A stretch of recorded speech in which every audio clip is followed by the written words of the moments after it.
Right now, I want to talk about beef, horse products, and all the rest of it, processed food products. If you've got a freezer full of processed food products and you've decided, I don't think I fancy that anymore, I really don't because of the horse meat scandal, what should you do with it and what should you do in its place? Let's speak to dietitian Nigel Denby. Hi there, Nigel. Hello, Anne. Hi. Hello.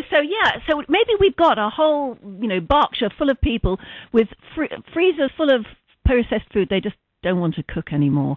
They should maybe learn to cook stuff from scratch. Well, that's a good start, but of course you've got to think what you're going to do with what you've already bought. And the first thing I would say is get back to where you bought it from, ask for a refund, and I think most retailers now are accepting that their customers just don't want to take the risk with pre-prepared meat products, and understandably.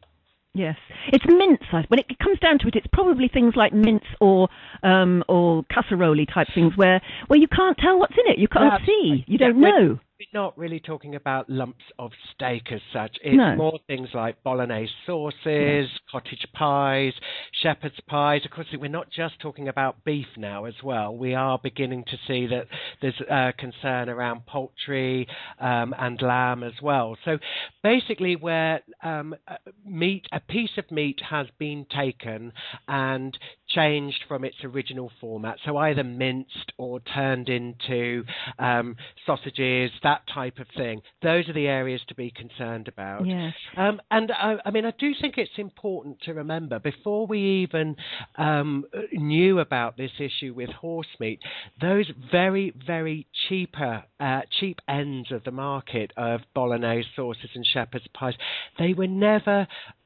super high quality beef products. No, things like burgers where you could buy 8 for £1. Maybe you should always have thought, what's in this?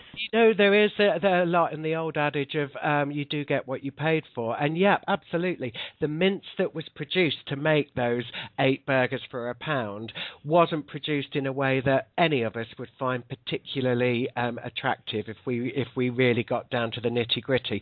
But we do have this issue that now we don't even think that those products are necessarily going to contain beef.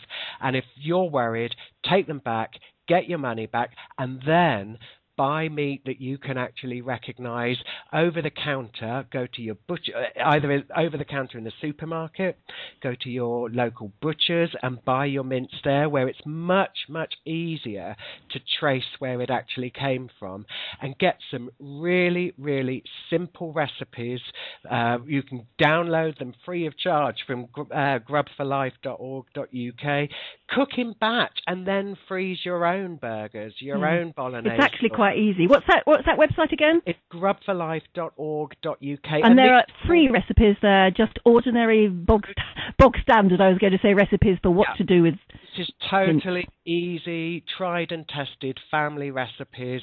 They take you no more than half an hour. And then, if you're making them in bulk, you can have 10 shepherd's pies quickly put together and thrown in the freezer. You never know, you might never actually go back to the budget ranges again. Nigel Denby, thank you very much indeed.